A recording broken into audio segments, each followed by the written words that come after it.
through something that's stranger than fiction.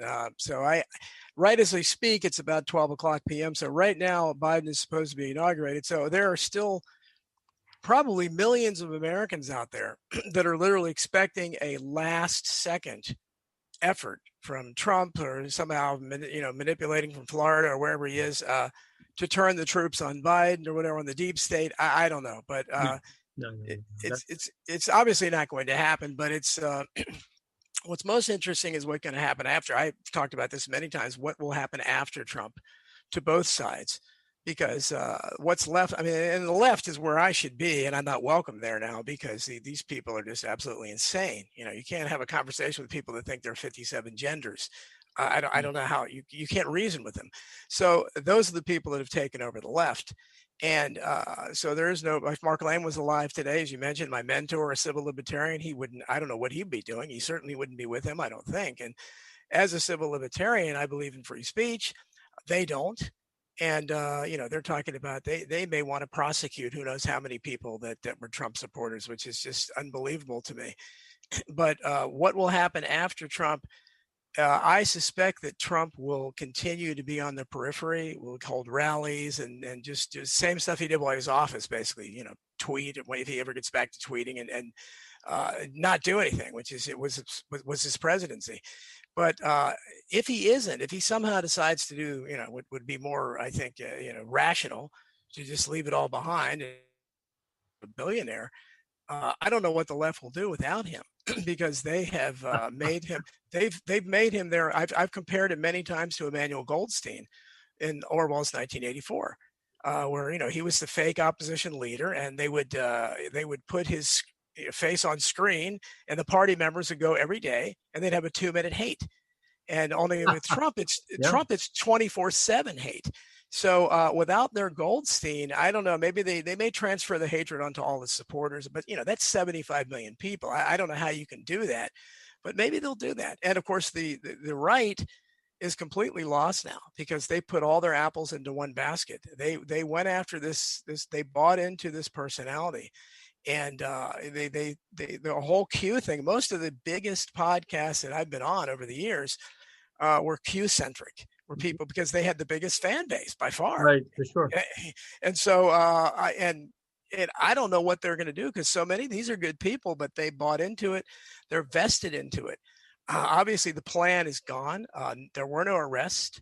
There were no sealed indictments.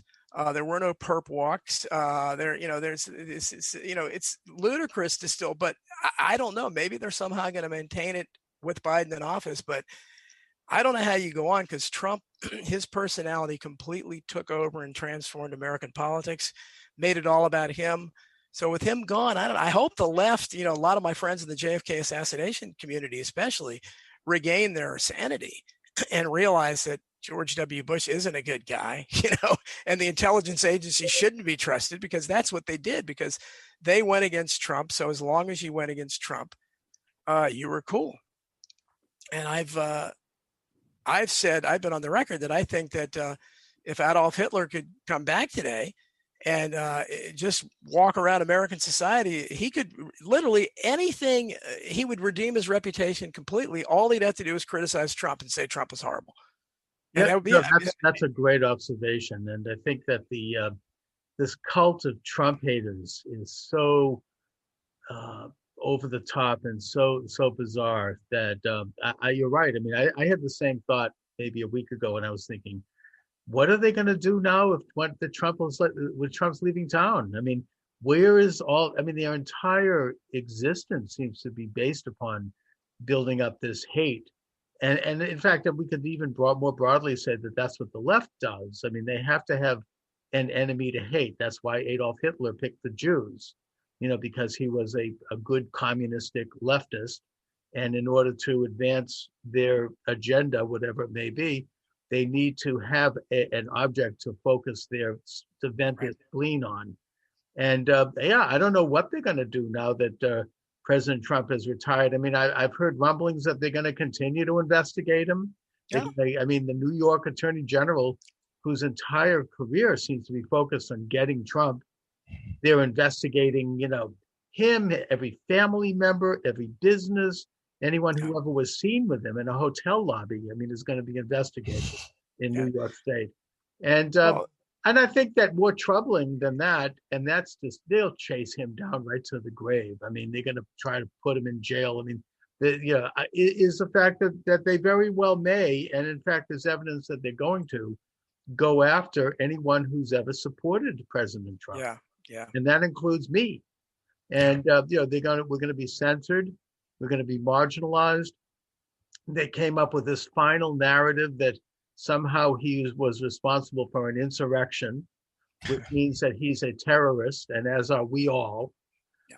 And in spite of the fact that more and more evidence is coming out that, as I said a week before the rally in Washington, that it was going to be threaded with Antifa people dressed in Trump garb. That doesn't matter. The fact is, they're going to stick with this was their final denouement, their final lie, that as he's leaving the door, their final attempt to try to take him down, and by extension, all of the rest of us. Now, having said all this, I want to be clear. I recognize Joe Biden as the president of the United States and Kamala Harris as the vice president of the United States. They've been sworn in. I respect our Constitution. I respect our system of government. I am moved by it, actually. I feel proud that we have gone through another transfer of power peacefully and that everything went peacefully. I'm grateful for that. And I think that is the hallmark of the greatness of our nation. We haven't had violent revolutions. We haven't had coups d'etats, at least not in the violent sense. We could argue whether or not Trump won, and I do believe he did by an overwhelming margin. However, Biden is now president, and I recognize it. Having said that, I do think we have to continue to investigate the election fraud. We have to get rid of the Dominion voting machines. I don't care if they say that they were not problematic. We can't have electric voting. That's too open to fraud. Most countries in the world have not done it, and they've gotten rid of it. And we have to do it the old-fashioned way. We have to have people, observers on both parties in the open, sitting at a table with the media there, counting every single vote so that this doesn't happen again. And we have to have national ID. And you have to, I mean, Europe, because I'm calling America now the wealthiest banana republic the world's ever seen. I think we're totally third world, and our elections certainly are. If you look at the way Europe conducts their elections, they don't allow mail-in ballots, right. And they require a photo ID. For obvious reasons. No, in Mexico, you actually have to have a fingerprint when you go vote. Yes, yeah. And a lot of these so-called third Venezuela. I talked to somebody that was in an election years ago, and I think it was Venezuela or one of the nations down there, where they just simply to prevent people from voting more than once, they treated you like if you enter a bar. They just made you take a thumbprint. Basically put your thumb in ink. So they would know you can't come back. I mean, it's very simple precaution, but we apparently can't do that. But I think we can't do it because we had this phony AstroTurf group funded by George Soros called the Brennan Institute that pushed this idea that somehow having voter ID meant you had something against black men. It's racist, exactly. And it's so demeaning, it itself is racist. I mean, what are saying? A black person is not, this kind of like, doesn't have an ID. this kind of paternalistic, absolutely, Rudyard Kipling, white man's burden view of black people, that somehow they're like children. Yes. Everybody can get an ID. They should be made free. I agree with that. In October, Nancy Pelosi salted into the COVID-19 stimulus bill. I think it was like several $1 billion for election reform. Fine. Out of that money, which all probably goes to pockets of their friends, we could put in a little bit of money to make sure that every American can get a photo ID for free and make it easy and make it accessible. It's not brain surgery. It can be done. Absolutely. And it's the idea that, and you're exactly right. And this is what I most fear about what's happening now is that we, because you end up like, I end up sounding like a white nationalist or something. And that's not my intention. But the problem is I am white. I have white children. I'll probably have white grandchildren one day. I don't I don't want them growing up in a country where they're basically, figuratively sent to the back of the bus. And I think this is what is happening, is that they are, when you have, the demeaning, the thing we can't say, and either stereotypes and generalization are wrong. As people like me, who I grew up a liberal, I used to listen to the speeches of Martin Luther King, and obviously I love the Kennedys. So I believe that stereotypes are wrong. That if you said, all blacks are stupid or all blacks are lazy or whatever, which a lot of people did back then, Right. it wasn't right to demean a whole race. But the problem is now, of course, you can't say anything literally about, you can't say that a particular black is ugly, for instance, or something. Then somehow you're a racist. So but you can say whatever you want about whites, and you don't have to say some whites. It's, like, whites are racist, whites are this or that. And it's like, so you're talking about generalizing there. Why is it okay for you to do that? I mean, it's the same thing where you're not going to get in trouble if you say, trailer park trash or white trash. That's fine. Perfectly acceptable. We saw that with Anderson Cooper, the CIA intern who demeaned the entire crowd of Trump supporters by saying, oh, they're going to go back to eat at Olive Garden and go back to Holiday Inn. Now, just change that to a Black Lives Matter crowd. And what would have happened to a reporter that said, oh, they're going to go back to Popeye's fried chicken? I mean, he would have been fired before he could drop the microphone.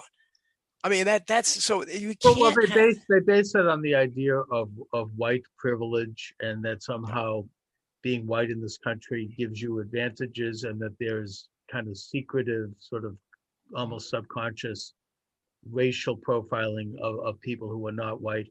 And I think there is some truth to that, but I think that the answer is not to do reverse racism. The answer is not to emphasize, race identity, because different people relate to their race or non-race in any way they want. And that this whole business of the kind of the microaggression theory, which is really used as a weapon against anyone that's not on the left, that it's basically fanning the flames of racial division, and that maybe it very well may lead to a white supremacist backlash among probably more poor white men, younger men who feel disenfranchised and who feel shut out, and who feel that they're getting opportunities taken away from them. And I wonder if the whole enterprise isn't being deliberately set up that way to create division. We've always heard about how the Russians back in the Kremlin times, and even probably today, and how communism tries to sow division and anger and conflict in a society that they target. This is what communism is: class conflict. Instead, they replaced class conflict with race conflict. You had who was the philosopher? Frantz Fanon, the Marxist philosopher from Barbados, I think, who wrote the book called The Wretched of the Earth, where he said in the 1960s that the new paradigm, the new dialectic for communism would not be class conflict, but race conflict. And that, so we have an agenda here which is going to exacerbate, which forces people to identify themselves based upon race, which is a false construct anyway. And then once they do so, it pits them against each other.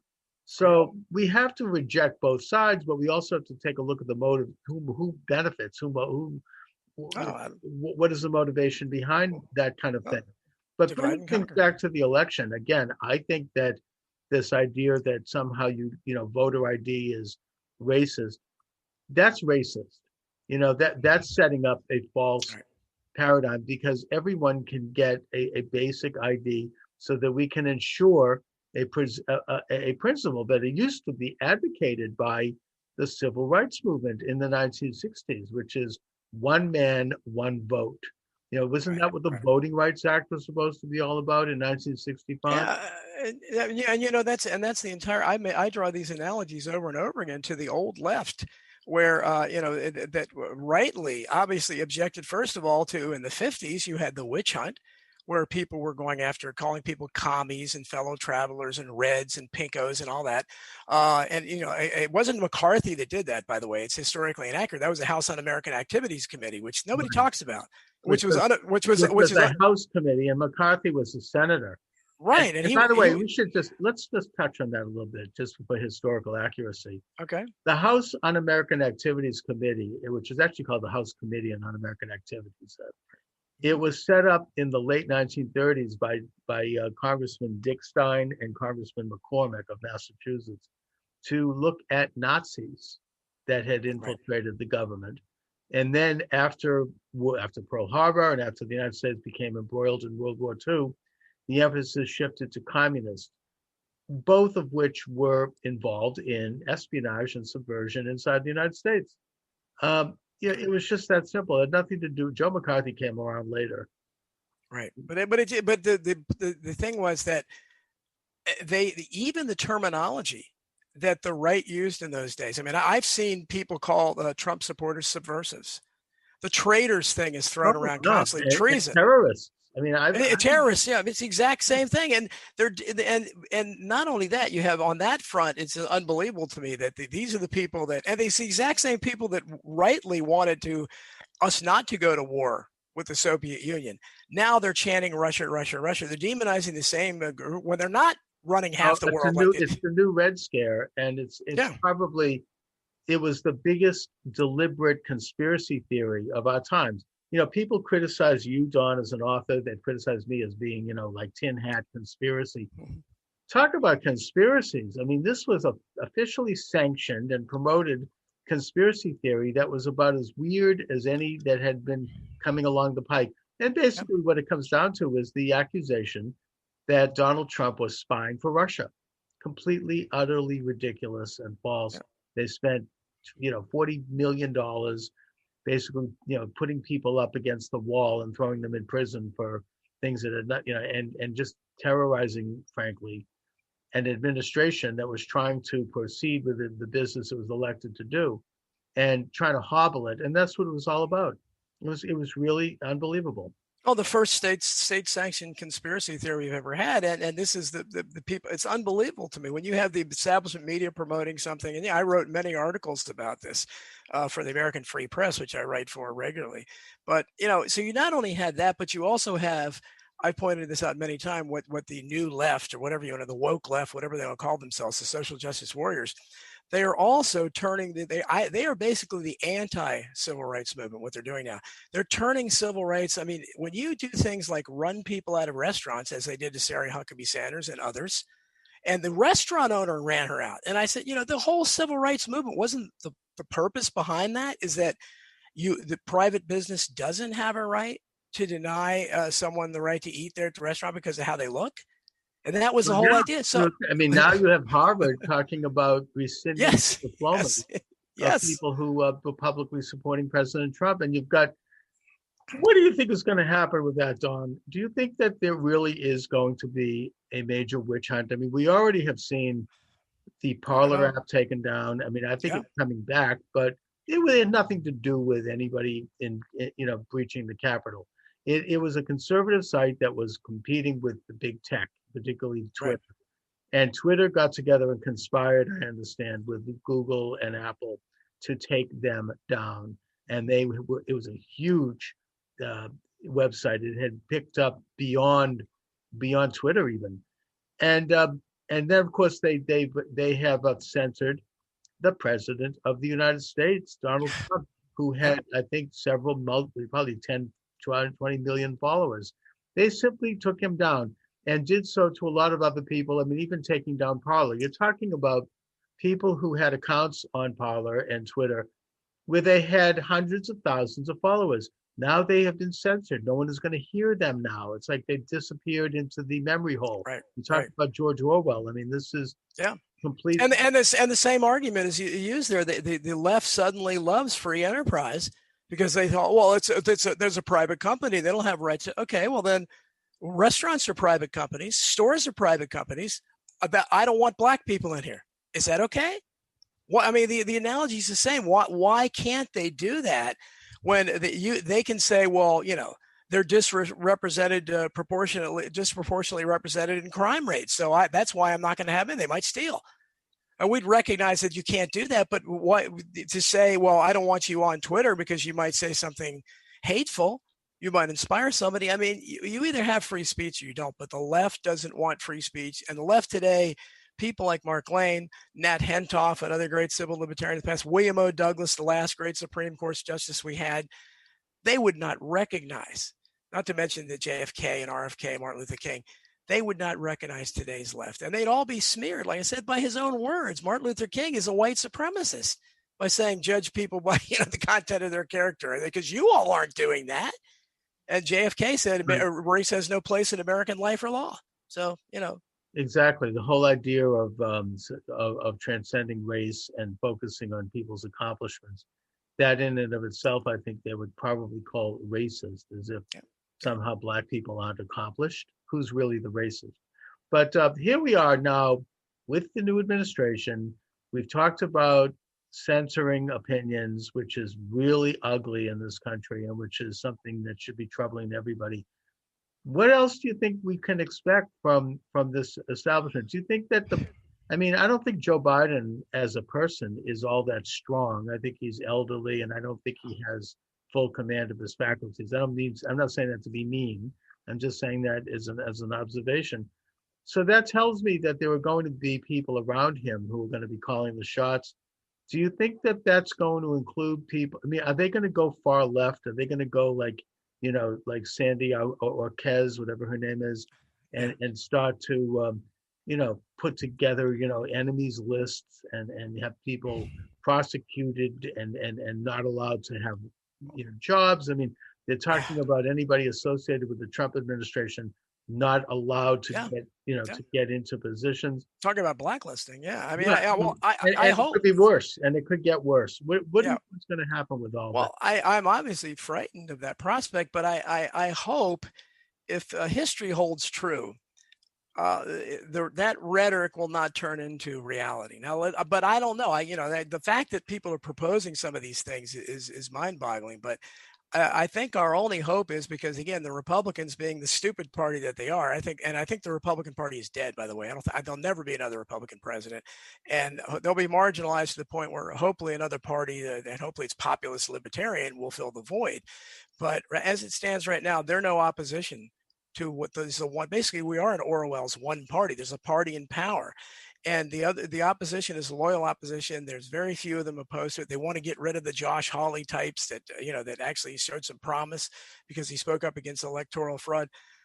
So I hope, though, you mentioned AOC and people and the Squad, people like that. I hope that the more radical ones in the Democratic Party, hopefully they'll form their own gridlock with the old guard, the Nancy Pelosi's and the Chucky Schumers and people like that. I'm hoping, but I don't know. But you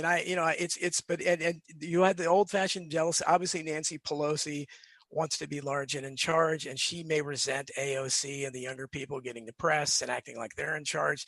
So I'm hoping they have the fight against themselves, but that's really our only hope, because I heard today that I fear this reparations nonsense, which is just going to talk about exacerbating the divide in this country. Not to mention it's about as absurd an idea and unjust idea as possible. There's a guy in Oregon who has introduced a bill in Oregon.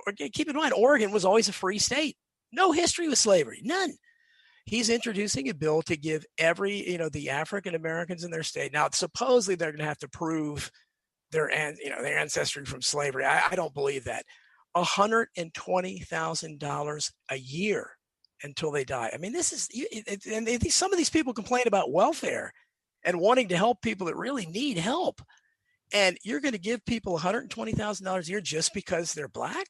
And if that isn't divisive, what is it? And so if something like that passes, you can certainly look for California and New York, the most woke states to follow suit. I suppose we could have people have blood tests to find out how much Black ancestry they have.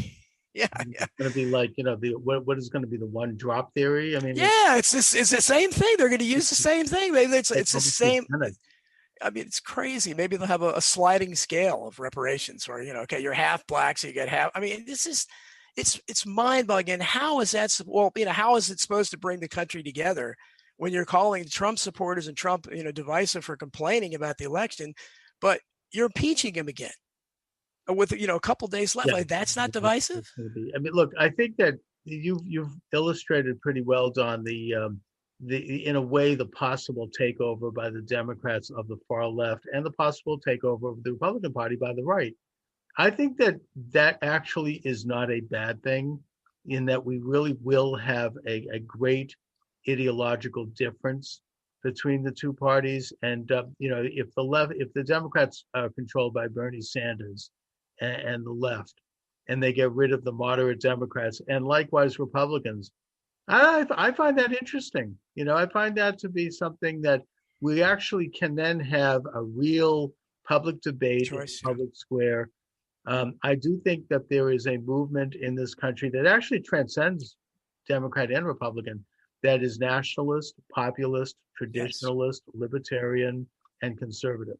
And it's kind of a coalition of those groups.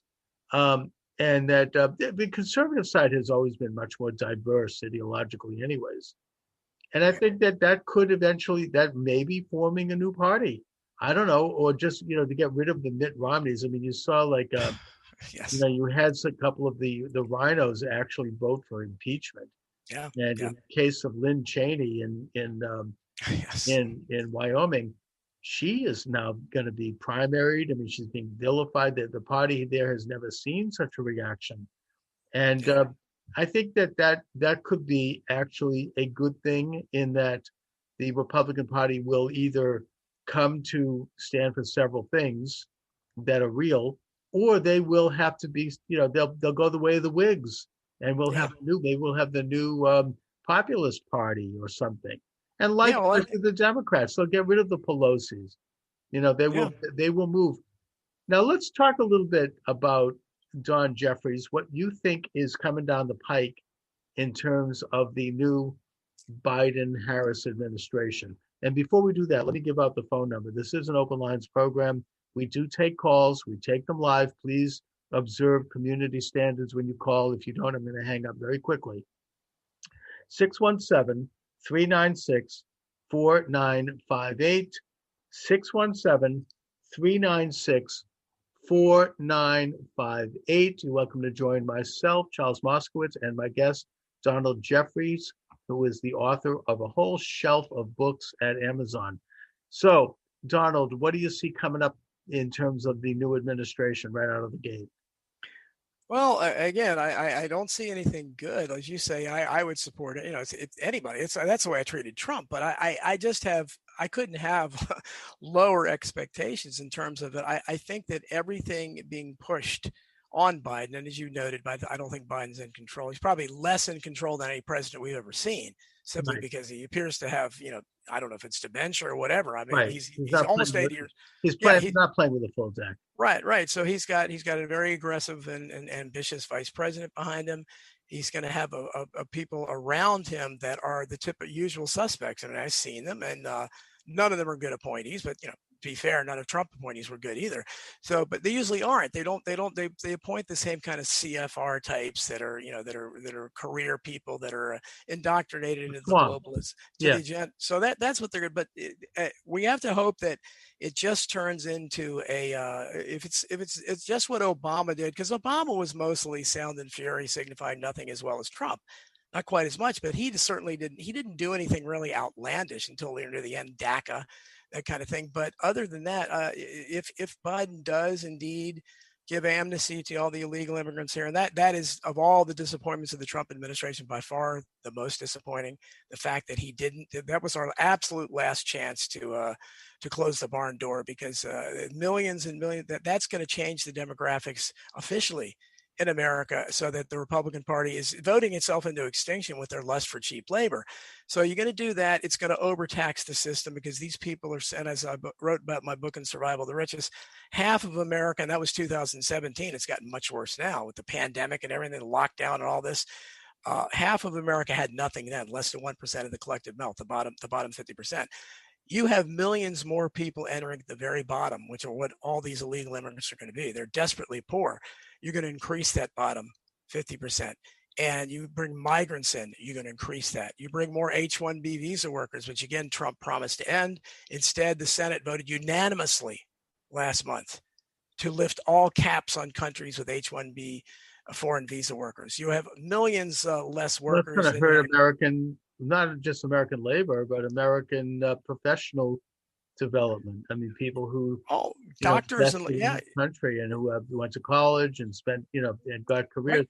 They're going to have to compete with people coming in from India and China who will be hired because they're cheaper.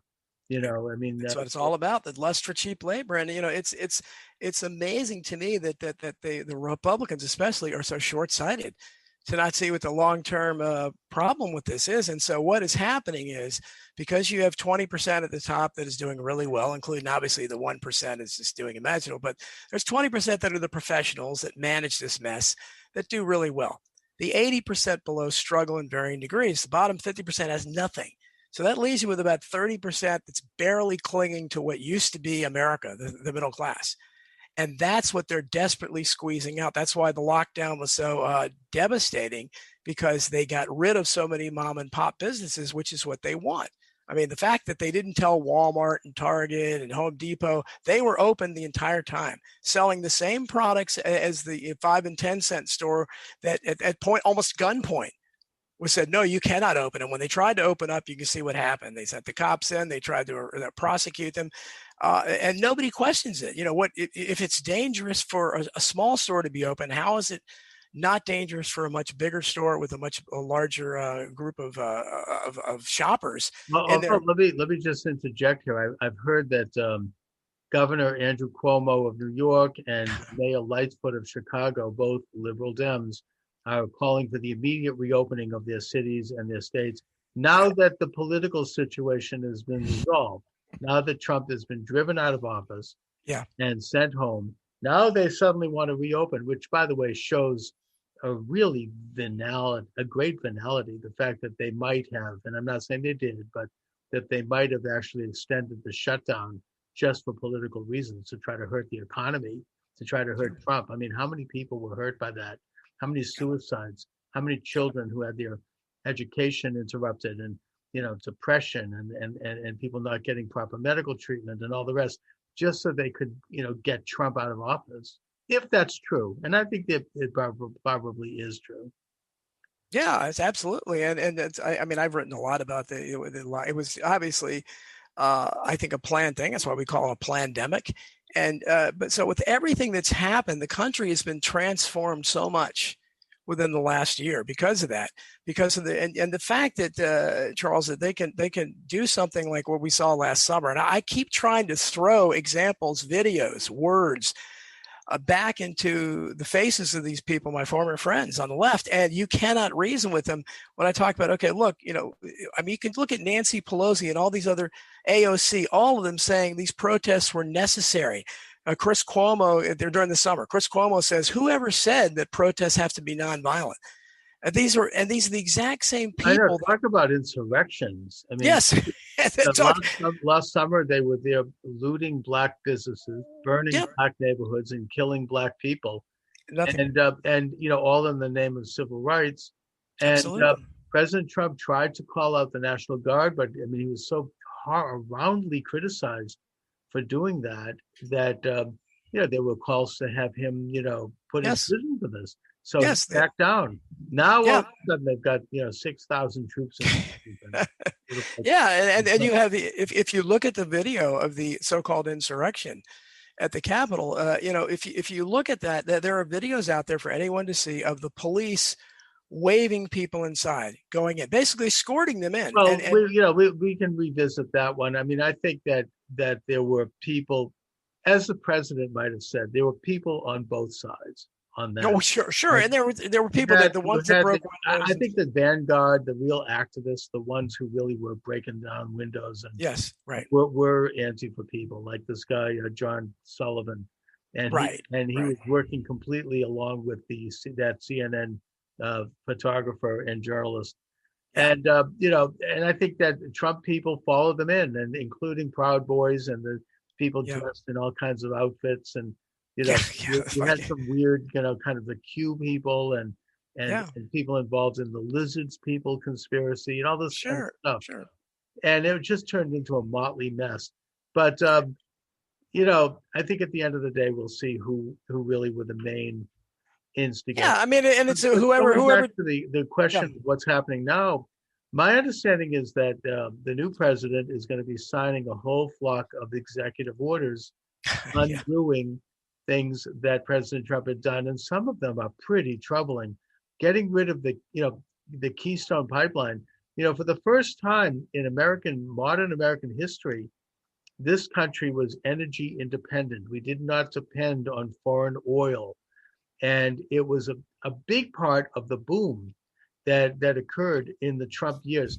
Are we now going to go back to this kind of dependence and interaction with international oil interests? This is Yeah. like it's really short-sighted. Also, I believe that he is stopping for any further construction on the border wall, and this is happening at a time when caravans are forming in Central America, moving north, and they're chanting Biden, Biden, Biden, and we're going to go back to the time when you have a huge incursion of illegal aliens in this country and not registered, bringing with them crime, drugs, everything else. And so, these are really significant developments. I think he's also undoing he's rejoining the Paris Climate Agreement, which is nothing but a big fat payoff to international bureaucrats. It doesn't do a damn thing to reduce carbon in the atmosphere. It's sort of we're going to be reentangling ourselves into the new world order. Whatever they want to call it, the Great Reset, they're calling it now. Yeah, well, I think that anything Biden does will almost certainly 99.9% be something bad. And America is so already we're at the precipice. Just what has happened in the last year, 4 years of Trump, which were raised expectations, false hopes, bringing the roaches out. And Trump did serve to bring the roaches out into the light. So people that are awake anyhow saw the extent of the corruption and the He didn't do a good lockdown. enough job. He Yeah, didn't. We found out that they were so embedded in his own administration, even in his own White House. Right, that he really didn't do that. That's I criticize Trump for that. Even though he went a long way. Yeah. And he accomplished a lot in spite of them. They still were there sabotaging him at every step of the way, spying on him, dropping dime on him. It was exactly horrible. And his presence, but just his presence served to bring these people out into the light. And the lockdown served should make America realize just how horrible the leadership is at all levels, because nobody knew who Lori Lightfoot was before, or the transgender guy from Pennsylvania who's now going to be some big position in and by the way, cabinet. This being Levine, I think Marjorie Levine or something. Levine, yes. And let me just say, the issue with him is that during the lockdown, yes, when certain blue state governors, like in this case Governor Wolf of Pennsylvania, were putting COVID-19 active people in nursing homes, which to my way of thinking is genocidal. Yeah. And we should look at the fact that I think it's at least half of the deaths from COVID came from nursing homes, the most vulnerable population. They were doing that against federal guidelines. Mm-hmm. She removed her 95-year-old mother from a nursing home just before this policy went into effect. I hope that's brought up during the hearings. I would still like to hear an explanation from their governor, from Cuomo, from Whitmer of Michigan, and from Newsom of California, all of whom did this atrocious policy, and it was completely unnecessary. In New York, you had the medical ship, the naval vessel right off the coast in Manhattan Harbor empty. They could have easily put the COVID people in there. That's what they were there for. Instead, they put them in nursing homes. And yet we were told, the hospitals were overflowing. They didn't know where to put the bodies, and yet they had that ship there that was empty. And you had Jason Goodman and lots of people going around New York filming in the empty hospitals. So I'm not sure where it was. And just like, I said, nursing homes where there was the most vulnerable people. It's one of these policies that I think there should be a reckoning. And meanwhile, Cuomo's shelves are groaning under the weight of all the awards he's getting. Oh, he's an Emmy Award winner. Yeah, sure. I mean, it's really, yeah. And now that Biden's in office, I mean, I fear that all of this stuff is going to get swept under the rug. We're never going to see an end to, persecuting anyone who's really looking at corruption. And, it's sad. I mean, the whole thing. Look, I mean, again, I respect the fact that he is the president, and I'm loyal to this country because of out of that. But we're returning to the time of mediocrity, of internationalism. We're no longer going to be putting the interests of our own nation first, and they're going to glorify in that. And it's sad. It's such a squandered opportunity that you have this guy like Trump coming out of nowhere and offering his services to the country and leading an incredibly successful administration by any metric. And he would have been twice as successful if he hadn't had to deal with all these conspiracies against him. And now we're going back to the rotten, old, mediocre days of Obama. I mean, Trump, as he was leaving, he made one comment that I think is really illustrative, in that he pointed out that, he should be credited with creating the vaccine for the COVID-19 virus, and that had Obama been in charge or Biden, we would never have gotten the vaccine that quickly. It would have taken years. It would have probably never happened. And that's what we're getting into now. We're going back to those days where you have this big, fat, corrupt, overstuffed government where people are making rules and laws outside of Congress and doing so based upon their own fat interests. Right. And it's the ascension of identity politics. And the reason identity politics is so dangerous is because it's not liberalism. It's the antithesis of classical liberalism.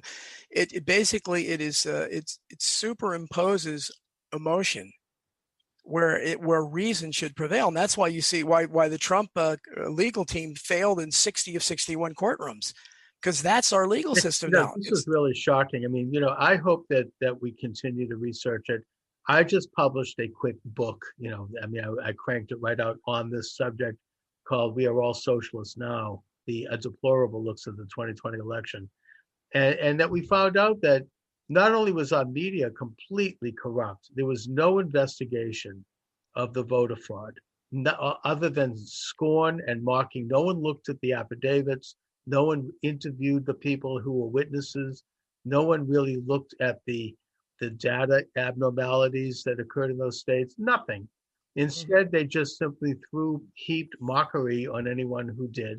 And then, of course, we expected to have an independent judiciary on the state and federal level, including the Supreme Court, who would actually hear this evidence and who would bring it into the courtroom where it could be discussed, it could be debated, it could be challenged.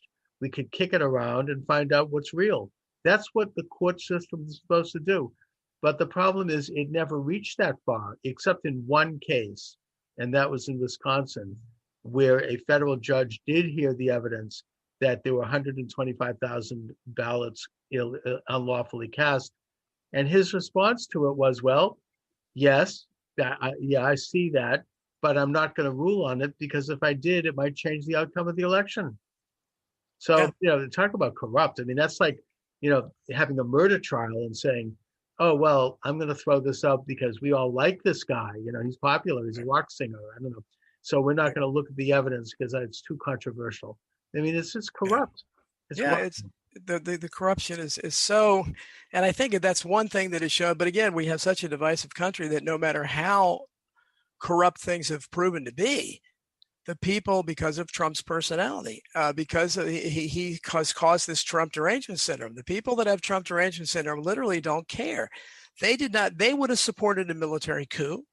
They would have probably cheered if he'd been assassinated. Their hatred for him is beyond belief. They can make jokes about, at that time, his 10-year-old son being in a cage with pedophiles. They make fun of the most beautiful first lady we've ever. I mean, just on the surface, she's a former supermodel. I mean, whatever you think of her. She was never featured on the cover of a major magazine. Yeah, and they never continue. Interviewed. No one, it's the first time. I mean, every first lady going back to Martha Washington has had an interview where they ask, what is your favorite, meals and how they took Yeah. hairstyle and Yeah. their fashion. Nothing. No. There was no respect given at all. It was No. really despicable. It wasn't, especially because of the fact she's I mean, America is so superficial typically. So supermodels are not usually treated that harshly in the media. No. But to deny that she's attractive is absurd. And but that's what they do. They actually make fun of her wardrobe and stuff, which is try that with Michelle Obama and see how far you get. I mean, the double standard is ridiculous. But again, it's part of the left can make fun of people. What do you think happened? I think that I get the fact that there are two types of Trump haters. I mean, as I see it, there are the insider Trump haters. People like James Comey and Brennan and Clapper. These are people who are conspiring to remove him from office, and because they didn't like his political agenda, not because they didn't like him personally. That doesn't matter.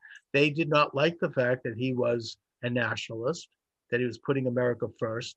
They are internationalists, they're globalists, and they wanted to see the United States continue on merging into a world order. And they were afraid that Trump was going to stop that. He was, and he was going to wake up the country. Plus, they had financial reasons for disliking him. And then you had the rest of the Trump haters, the people that you and I know, not the normies, as I like to call them. They're sucked in by this coordinated media attack, which they were conscious. People like, Rachel Maddow, she knows better. She's fully conscious. She's part of this attempt to destroy Trump for political reasons.